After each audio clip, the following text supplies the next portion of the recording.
You're watching Beyond Markets. Welcome. I'm Esther Awoniyi. Many thanks for joining us today. On the show, we'll explore ways to accelerate Africa's digital transformation through human capital development. You can join the conversation today with the hashtag Beyond Markets, and of course, you can follow my Twitter handle too at Esther Awoniyi. Now, Microsoft launched its first Africa Development Center in Nairobi and Lagos as it aims to recruit world-class African engineering talent to develop innovative solutions for Africa. Amrote Abdella, Regional Director for Microsoft for Africa, joins me for this discussion. Amrote, thank you for joining us today, and good to have you back. You've been away for too long, but I see that so many things have been happening with Microsoft, especially for your Africa focus. Talk to us about. But before we go there, I want us to talk about human capital development here in Africa.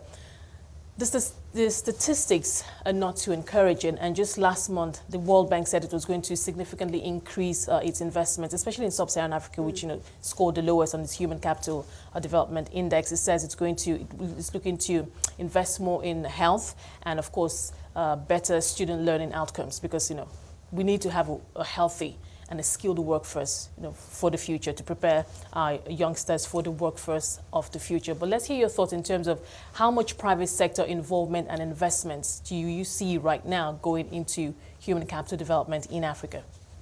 I think there's quite a significant amount of attention that's being paid around human capital development and skills development across Africa.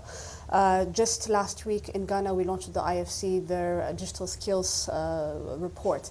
And based on the estimates that they have, by 2030, there will be a need for about 230 million digital skills job creations that will be in place across Africa. Now, if you backtrack, 2030 is not that far from where we are now. And so in the 11 odd years that we have, how do we make sure that we're able to, one, create the workforce, have the pipeline, but also make sure that we are creating jobs that will actually meet sort of the expectation that these youngsters will have as they come to the workforce as well. So from a private sector perspective, I think we as Microsoft have invested over the last 6 years in training and upskilling about 1.6 million Africans. And that's just a drop in the bucket when you look at sort of the continent and what that has. So I think definitely there's an opportunity for private sector to come together, create a collaboration and a platform whereby we can actually, one, identify the gaps and the needs that we have in each of our industries, so health, financial services, manufacturing, ag tech included, to really say what are the things that we want to see coming out of the universities, coming out of the training institutions, for us to be able to create, one, meaningful jobs, right? So creating employment, but also meaningful jobs that actually meets the expectations that will satisfy, but also give opportunities as well. But would you say that there's a sense of urgency? Because, you just talked about, we just have, 11 odd years. I'm thinking a lot of leapfrogging may have to take place for us to, meet that target. I know that the governments here on the continent, they've proven that, look, we need private sector money. We can't do it alone. We're cash-strapped. Just looking at annual budgets of many African countries, so many competing needs. Infrastructure is just there, always there, but still there isn't enough. So I'm thinking, do you think there's a sense of urgency, or do we need to begin to get that sense of urgency on everybody's table, the corporate tables, to let them know that, look, this is something that we need to begin to fast track? No, I think the job creation, I would say today, and perhaps dating back to the early 2010, 2011, when you had a lot of sort of the political changes that were happening, where there's a bigger focus and emphasis around employment, right, and creating employment for the youth. So, and in all fairness, you can't meet all the jobs that are expected just through public sector placements. It's not possible, nor is it feasible. So how do we then sort of, from a private sector, but also really, again, and I come back to the educational institutions, how do we work in tandem to be able to say, how do we, one, allow for the right upskilling to happen, but also create opportunities for the young graduates to come and actually get placements.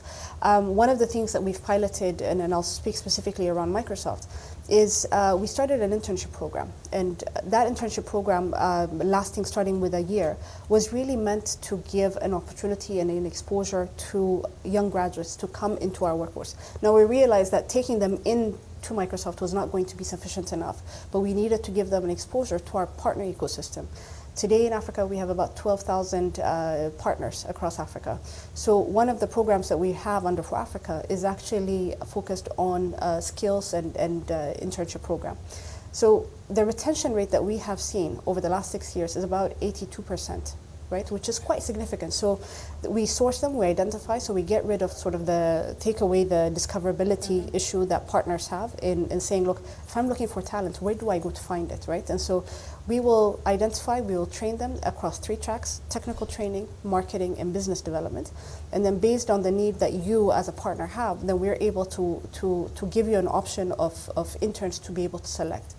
And we have to be able to facilitate it. So when we're looking at sort of the small, medium enterprises, right, they may not have the resources on their own to be able to do all of this themselves. But I think us and others together can really help and create a platform that allows us to, one, have a bigger intake, but also make a difference and help grow sort of the small, medium enterprises that are really looking and seeking for talent as well. Yeah, absolutely spot on.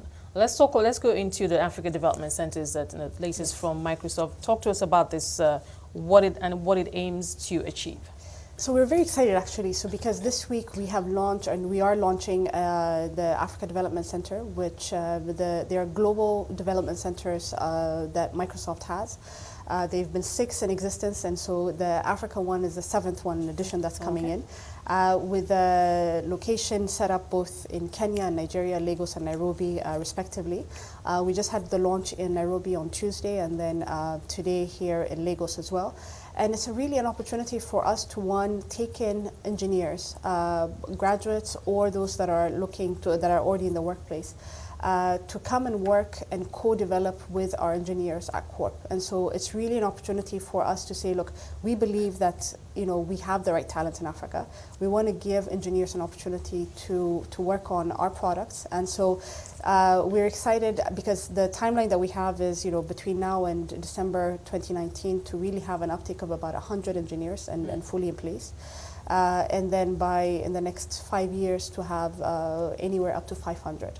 So it's really, again, it's a significant investment by Microsoft onto the continent. It's a continued engagement and really an opportunity to double down and say, how do we continue to make a difference, especially around human capital development in Africa. Now, what specific skills will those selected be learning? So the product work that they will work on, so in Nigeria, will be focused around mixed reality, which is quite edge-cutting and different. Yes. And then on the Nairobi side, they will be focusing around our operating systems. So the recruitment effort has really kicked on. So if you have top engineers, or if you are a top engineer watching the show, definitely connect with us. We'd love to see where and how we can continue to recruit, but also really give an opportunity for young talent to get exposure to product development for a global company, right? And so I think those are the type of investments that we need to see more of in Africa. We'll talk about, specific investments in terms of the amount of money that's being invested into this. But I want to ask you, I'm curious, why Nigeria, why Lagos and Nairobi, why Nigeria and Kenya? Look, when we, the 2 markets that we have chosen, and to give context, so in March, about 8 weeks ago, we launched the first African data center in South Africa, 2 locations, Cape Town and Johannesburg. And so this is now an extension to really say, in addition to the data centers that we have put in place, how do we continue to get the right talent to continue to work on our products? And so when we look at the demand that we have, Kenya and Nigeria definitely are our top markets for us. We see the opportunity, the potential, both from a presence but also from a customer base.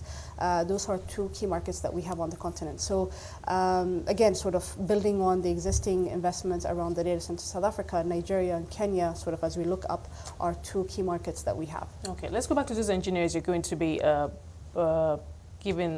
teaching these skills. Now, we talk a lot here in Nigeria about the education, the curricula, and the need to update it, the need to make it more suitable to our current realities as well, and where the world is, especially from a digitization perspective. And there's been a lot of talk about the fact that it's proven to be inadequate. So I'm just wondering, when you bring these engineers on board, for Nigeria, for example, I'm not sure if you probably haven't had the opportunity to see that, but I'm just thinking, would it be a problem if you do find out that, look, perhaps what they've learned or what they've been taught in terms of what the curriculum is may prove inadequate? Do you think that that could be a problem, or regardless, I mean, the engineers are engineering graduates and you can work with whatever you have?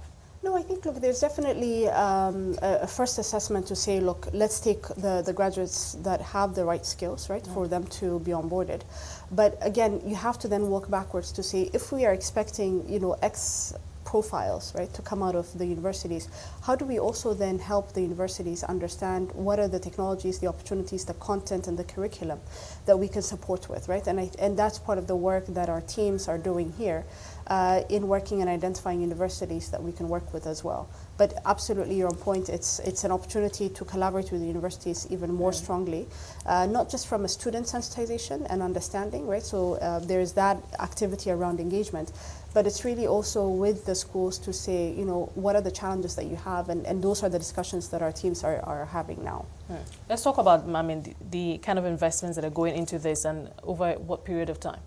So the commitment that we have is we are investing $100 million across the two sites, both in Kenya and Nigeria.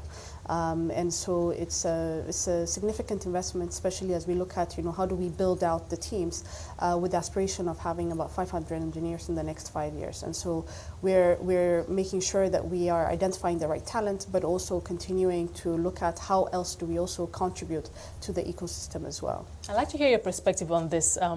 The fourth industrial revolution.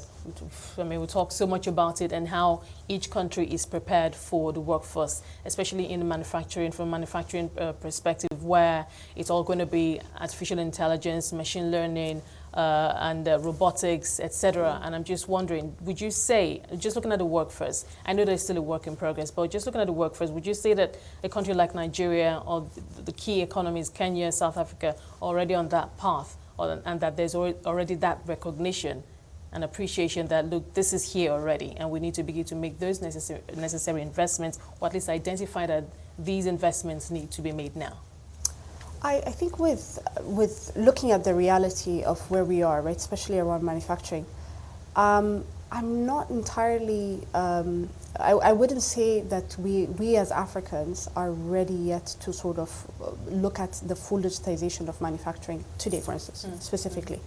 Because I look at sort of, you know, going around the industrial area, whether it's in Lagos or in Nairobi, we're not there. But I think what we have is the understanding that it is coming. Okay, Amrote, we're going to take a short break here.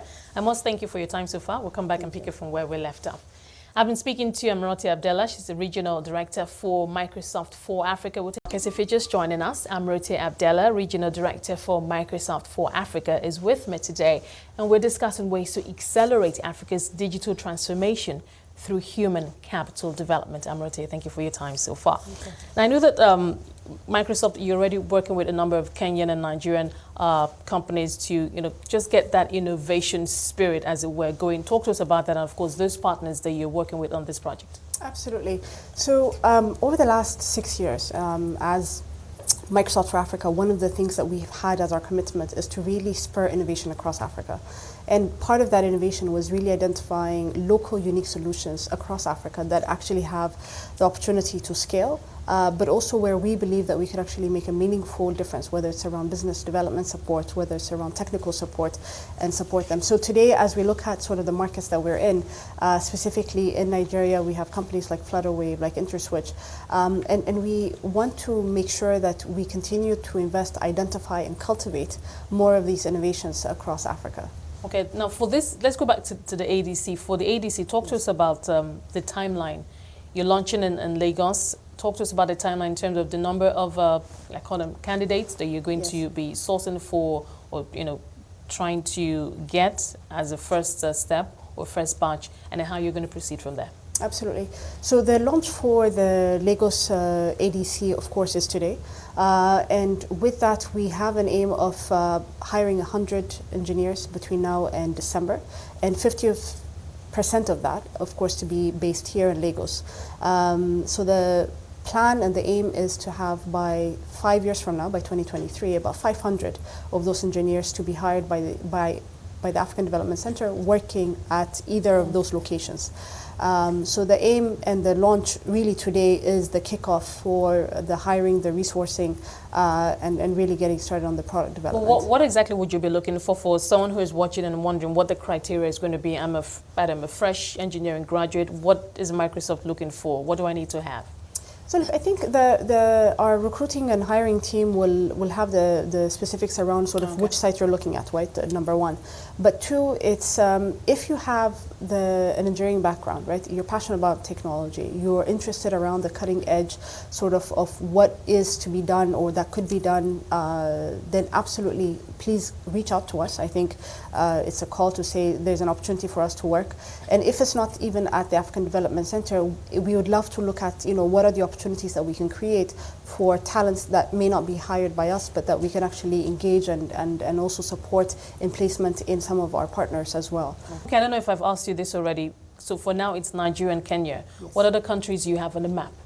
So I think for now, definitely, we want to make sure that as the two sites that are that have been identified are actually made to, or we have created enough capacity in both. So definitely making sure that we have the right talent, that we have the right product development and support happening on those two sites before we start exploring in others. But definitely, given the opportunity and the importance of both markets, Nigeria and Kenya, we want to make sure that we invest significantly and have the right support to make sure that those that we have hired have the right support in terms of growing their careers, but then from an ecosystem perspective that we're also able to contribute meaningfully into the universities, into the developer ecosystem, into the startup ecosystem, for us to be able to create a sustainable engagement model as well. I was going to ask you that. I mean, the ripple effect, I mean, how that's going to happen within the ecosystem and also how it also ties into your big picture. Absolutely. Yes, you have, let's say you get your 100 well-skilled and working and building this bigger ecosystem.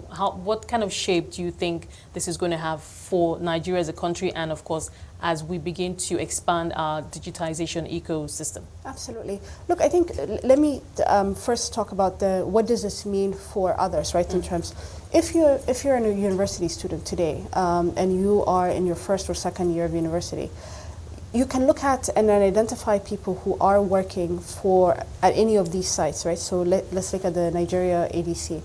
You have an opportunity to look at the career path that individual has taken, right? So really, if you look at how do we role model, how do we create sort of strong engineers, you can't become what you can't see, right? And that's a lot of what we say. But here's now an opportunity for you to now be able to be mentored, to have an internship, to shadow an engineer who's sitting in Lagos, but working for our product team out of the US. So it's really an opportunity to, one, from an Africa perspective, to keep talent in Africa, number one, but to allow others to be able to look at the possibilities of coming into the tech sector in whichever form, whether it's around business and sales, whether it's around product development, whether it's around support. We have an opportunity now to create and inspire, but also give way to what we have in terms of capital skills development efforts. I think to your second question around how does this land within sort of the ecosystem at large, look, it's an opportunity also for us to collaborate across the sector, right? So whether it's Microsoft and others, to really say how do we now, as Africa is digitizing, as you have the fourth industrial revolution landing in different sectors at different times, how do we together now make a difference, right? So there's an element around education, one sort of educating and awareness around what does that mean and how does that land in Africa, into education, which is that how do we create the right skills force coming out of the education system to be able to meet those job needs and the careers. But from an investment perspective also, what are the expectations, right? So how do we allow government to think around job creations in a way that match the future jobs, right? The 21st century careers that we talk about. And so I think it's an opportunity for us to really collaboratively and through partnerships really be able to make a difference. Are you pursuing a partnership with the government? Because I know that the government too, like I said earlier, can't do it alone. Obviously needs these kinds of a private sector partnership. Is there an opportunity here for the government to partner? I think, look, there's definitely an opportunity for the government to partner, and really we've had great support from the government so far for us to be able to land this, right, on both sides, both in Kenya and in Nigeria. But we have an opportunity to double down a bit further, right? And so, because what you have to look at then is that what is the roadmap for digitizing Nigeria? What does that look like? Right, so the development center definitely plays a key role in sort of creating and attracting talent. But how does that sort of then cascade into the growth plan that Nigeria has, right? And so what does an AI country plan, for instance, for Nigeria look like, right? What does that mean across the different sectors? You have financial services, agriculture, energy. And so how does that land and cascade into the government's plan and vision as well into that? So I think we have an opportunity really to look at and tying that into sort of the bigger picture under the government's aspiration for the country as well.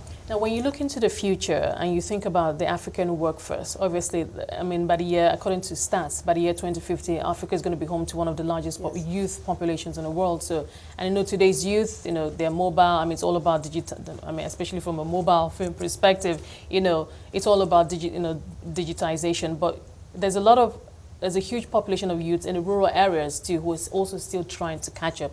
Whether we like it or not, they're still part of the youth population, and the same issues that affect them, how they're going to be jobs and how they're going to have better economic fortunes at the end of the day. But when you look into the future, are you concerned that Africa, some might be left behind? That we may be taken unawares or just not ready when it matters the most? Because right now, whether we like it or not, it's all happening and nobody's waiting. I mean, the clock is not waiting for anybody. But I don't know. I'm hopeful, but I don't know what your perspective is. Esther, I have to be hopeful. We all have to be hopeful that we're. But I think that the where we are now, and when you talk about sort of the digital divide, it's there. But what we have to be clear is, one, the digital divide has many forms and takes shape in different places. One is how do you connect the unconnected, number one, right? So if you have a young entrepreneur or someone who wants to be an entrepreneur sitting in a rural area, how do you give them the economic opportunity, the access to market, right? The affordability around connectivity for them to be able to tap into that, number one.